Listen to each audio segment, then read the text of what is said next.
గోవుల్ని కూడా హింసిస్తారో అటువంటి వాళ్ళని దుష్ట శిక్షణ చేసి శిష్ట రక్షణ చేస్తాను అంటాడు. అంత ప్రాముఖ్యత గోవులకు ఉంటుంది. ఈరోజు ఏం జరుగుతుంది?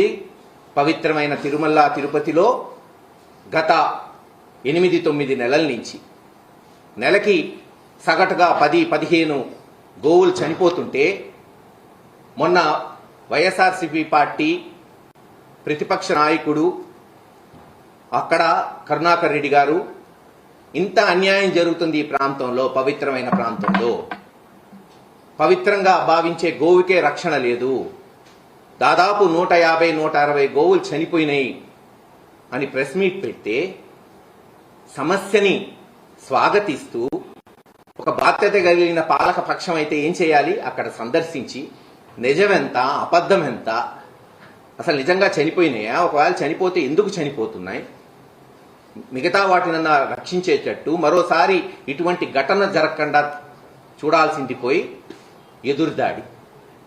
చంద్రబాబు నాయుడు గారు లోకేష్ గారేమో ఇదంతా ఫేక్ న్యూస్, మార్ఫింగ్, ఒక్కటి కూడా చనిపోలేదంటారు. అక్కడ తిరుపతి ఎమ్మెల్యేనేమో శ్రీనివాసులు గారేమో 40 చనిపోయినాయి అన్నాడు. ఈఓ గారు వచ్చి 30 అంటారు. చైర్మన్ గారు మరొక అడుగు ముందుకేసి ఖచ్చితంగా 20 అయితే చనిపోయినాయి, అయినా ఏముంది దీంట్లో, మీ ఇంట్లో చనిపోరా ఏంది అన్నాడు. వాస్తవమే, వయసు రీత్యా పెద్దవాళ్ళై అందరిళ్లలో ఎవరో ఒకరు చనిపోతుంటారు, బాధపడుతుంటాం. ఎవరి జీవితం శాశ్వతం కాదు. ఇంకో 30-40 సంవత్సరాలు ఆ చైర్మన్ గారు ఉండరు, ఇంకో 50 సంవత్సరాలు నేను ఉండను, ఎవ్వరూ శాశ్వతం కాదు. కానీ ఆయన అన్నట్టు ఒకే ఇంట్లో 2-3 నెలల్లో పెద్దవాళ్ళు చిన్నవాళ్ళు ఒక 5-6 చనిపోతే ఆందోళన చెందరా? మొత్తం వచ్చి ఆ ఇంట్లో కూర్చోరా? ఏం జరుగుతుంది ఆ ఇంట్లో? ఏమన్నా అంటరాని వ్యాధులు సోకాయా? దాన్ని ఎలా ఆపాలి? వేరే వాళ్ళ ఆపద పడకుండా చూడాలి, రక్షించాలా లేదా?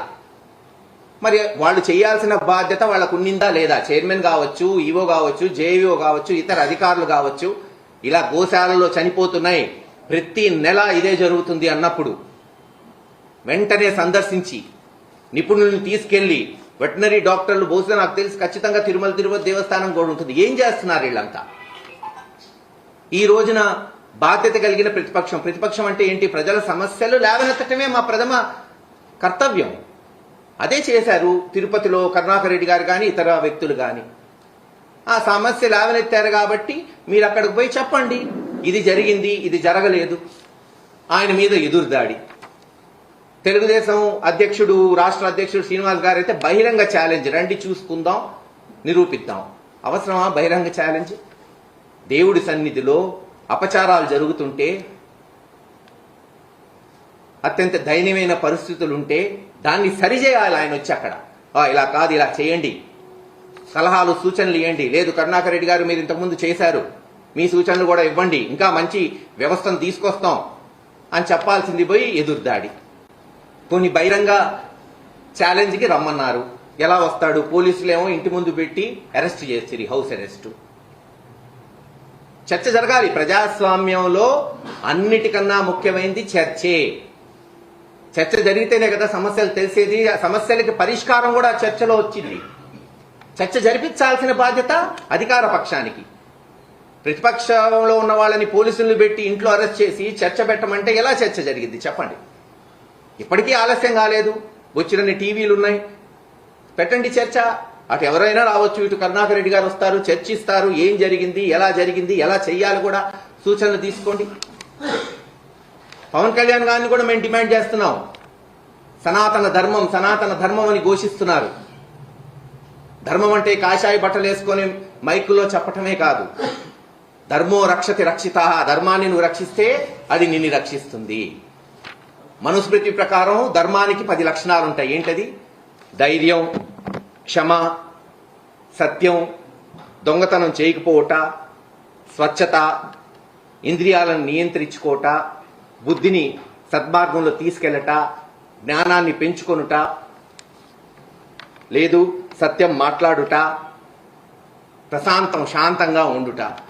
ఇవి ఎక్కడన్నా కనపడుతున్నాయా? మైకులు ఎత్తి అమ్మనాభూతులు, విమర్శలు, ఎదురుదాడులు తప్పితే ఈ 10 లక్షణాలు ధర్మాన్ని రక్షిస్తాయి, ధర్మాన్ని నిలబెడతాయి ఈ దేశంలో.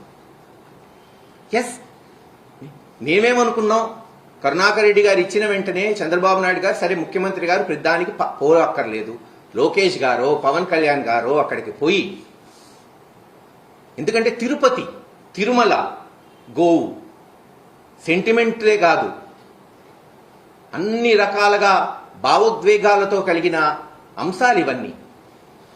ఒక సీరియస్ ఇష్యూకి వాళ్ళు పోయి ఈవో వల్ల కావట్లేదు, చైర్మన్ గారి వల్ల కావట్లేదు, అధికారుల వల్ల కావట్లేదు, ఇంక ప్రజలు ఎటువైపు చూడాలి చెప్పండి? ఆ దేవుడి వైపే చూడాలి. మహాప్రభు, నువ్వు నిర్మించిన బిడ్డలం గోవుల్ని నువ్వే కాపాడుకో, ఇందాక చెప్పినట్టు ఆ దేవుడే అవతారం ఎత్తి రావాలేమో కాపాడాలంటే. ఎప్పటికైనా కళ్ళు తెరవండి. ఇచ్చిన మాటలు ఇటు పక్కన పడేశారు. ఎలక్షన్కి ఇచ్చిన మాటలు జనం అదే అంటున్నారు. ఎలక్షన్కి ఇచ్చిన మాటలు నట్టేటిలో ముంచి, ప్రజల నోట గడ్డ కొట్టి, సొంత వారికి దోచిపెట్టి సభలకు ఎక్కువాడు సచ్చు పెద్దమ్మరా అంటున్నారు. ఆలోచించండి. అవి ఎటు పోయినాయి, వదిలేశారు. కనీసం ఇటువంటి సమస్యల మీదైనా స్పందించండి. వెంటనే దీని మీద చర్యలు చేపట్టండి. మీ టైం అంతా వైఎస్ఆర్సీపీ నాయకుల మీద కేసులు పెట్టామా, సోషల్ మీడియా వాళ్ళని అరెస్ట్ చేశామా, జగన్మోహన్ రెడ్డి గారిని బూతులు తిట్టామా, దీనికే అయిపోతుంది 9 నెలలు. దీనికే అయిపోయింది కూడా. ఇంక వేరేదేమన్నా జరుగుతుందా? అసెంబ్లీలో మాట్లాడితే ఏ నాయకుడు మాట్లాడినా 10 నిమిషాలు మాట్లాడితే 9 నిమిషాలు జగన్మోహన్ రెడ్డి గారి జపమే. జగన్ జగన్ జగన్ జగన్ జగన్ ఇది చేయలేదు, అది చేయలేదు, అది చేశాడు, ఇది చేశాడు, ఇదా అయిపోయింది. ఇంకా ఘట్టం మొన్న ఎలక్షన్తో. మీరు అధికారంలోకి వచ్చారు. ఇప్పుడు మీరేం చేస్తారు? మీరు ఎలా చేయబోతున్నారు? ఇచ్చిన హామీలు ఎలా నిలబెట్టుకుంటారు? ఎప్పటి నుంచి డబ్బులు ఇవ్వబోతున్నారు? ఈరోజు వచ్చి చూడండి, పల్నాడులో రైతులు, కేవలం వైఎస్ఆర్సీపీ రైతులు కాదు, ఎందుకంటే పార్టీల పరంగా చూడమంటున్నాడు చంద్రబాబు నాయుడు గారు. తెలుగుదేశం రైతులు తిట్టుకుంటున్నారు.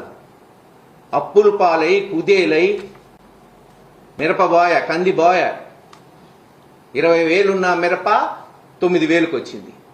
కంది అదే పరిస్థితి. బీబీటీలు అయితే 1800 కొనేవాళ్ళు ఈరోజు 1300 కొంటున్నారు. కనీసం జగన్మోహన్ రెడ్డి గారు ఉంటే ఆ రైతు భరోసా కింద 13,500 ఇచ్చేవాడుగా. చంద్రబాబు నాయుడు గారు ఏం చెప్పాడు? నేను 20,000 ఇస్తాను, జగన్మోహన్ రెడ్డి 13,500. ఏది 20,000 చెప్పండి? పోయిన సంవత్సరం 20,000, ఈ సంవత్సరం 20,000 కలుపుకుంటే 40,000 ఈరోజు ఇవ్వండి. కాపాడండి. ఆ రైతుల్లో 50% మీకు ఓట్లేసిన తెలుగుదేశం రైతులు ఉన్నారుగా, వాళ్ళు అడుగుతున్నారుగా.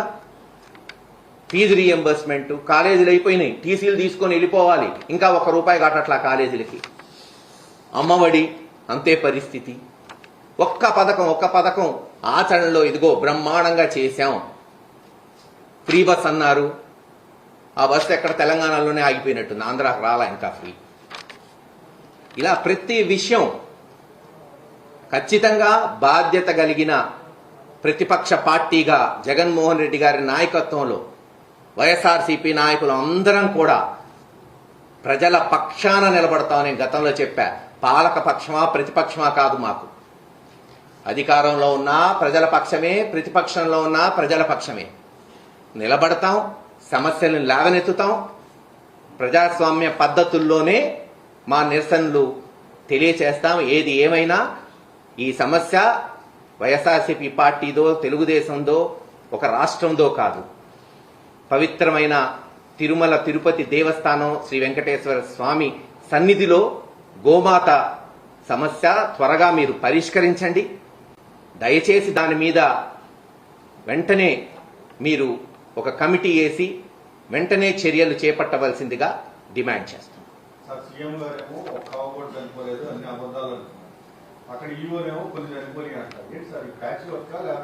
ఇప్పుడు అదేగా చెప్తుంది, ఈ ప్రభుత్వం ఎంత బాగుంది, ఎంత పారదర్శకంగా ఉంది అనడానికి ఇదొక్క నిదర్శనం చాలు. ఈవో అంటే ఎవరు? ఇదే ప్రభుత్వం నియమించింది తిరుమల తిరుపతి దేవస్థానానికి. ఆయనే ఒప్పుకున్నాడు, ఇదిగో 30 40 ఏదో ఒక అంకె, ఇన్ని ఆవులు చనిపోయినాయని. స్వయానా చైర్మన్ గారైతే 22 అని ఒక లెక్క అన్నారు. అక్కడున్న ఎమ్మెల్యే ఏమో 40 అంటాడు. చంద్రబాబు నాయుడు గారేమో అసలు ఏమీ లేదంటాడు. అసలు ఏంది ఇది? ఇది ప్రభుత్వమా? దీని ఆర్గనైజేషన్ అంటారా? దీన్ని అడ్మినిస్ట్రేషన్ అంటారా? ఇంత భ్రష్టు పట్టిన, ఇంత తలతిక్క ప్రభుత్వం బహుశా గత 30-40 సంవత్సరాల్లో ఏ ప్రభుత్వం ఉండుండదు. కోర్స్ ప్రజలు అన్ని గమనిస్తున్నారు, సరైన సమయం వాళ్ళకి వస్తుంది కదా.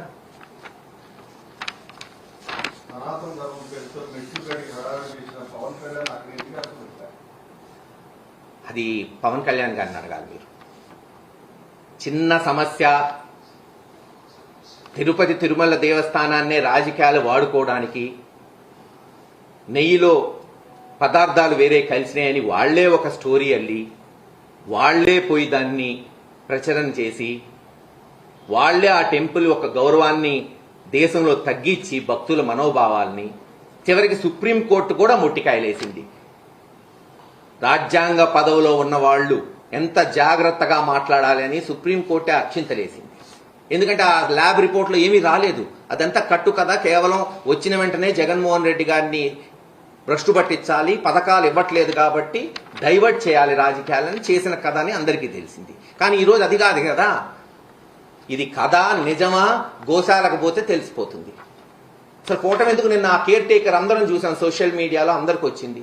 సంతకం పెట్టి ప్రతి నెల ఇదేదో హాస్టల్లో మెంబర్షిప్ అటెండెన్స్ ఉంటుంది చూసారా, స్కూల్లో పాపం అలా వేశారు. ఇన్ని గోవులు చనిపోయినాయి, ఇన్ని గోవులు చనిపోయినాయి, ఇన్ని చనిపోయినాయి. అర్థం ఉందా? ఇన్ని చనిపోతున్నాయని లెక్క ఆయన డెఫినెట్లీ ఈవోకో జేఈఓకో పంపిస్తాడు కదా. యాక్షన్ ఏది? రియాక్షన్ ఏది? కరుణాకర్ రెడ్డి గారు మాట్లాడే వరకు యాక్షన్ మనం ఎవరన్నా చూసామా? తప్పే ఉంది. చనిపోయినాయని ప్రెస్ మీట్ పెట్టి ఇంక నుంచి చనిపోకుండా చేస్తామని వాళ్లే చెప్పచ్చు కదా. ఒక ప్రతిపక్ష పార్టీలో నాయకుడు చెప్పే వరకు చలనం లేదు, చెప్తేనేమో ఎదురుదాడి. వారు చేయరు, మమ్మల్ని చేయనీరు. ఇది పరిస్థితి. అదే చెప్పాను కదా, నేను అదే అంటున్నాను కదా. మనిషి పుట్టుక ఎలాగనో చావు అంతే, సేమ్ జంతువులకైనా అంతే. కానీ వయసు రీత్యా వచ్చి చనిపోతే ఎవరో కాదనో. ప్రతి నెల 10-15 టెన్షన్గా. ఇంకా ఆయన ఉందిలే గోవులు పోతే పోనీలే అని చైర్మన్ గారు అనుకుంటే, చెప్పానుగా ఆ దేవుడే మనకు దిక్కు.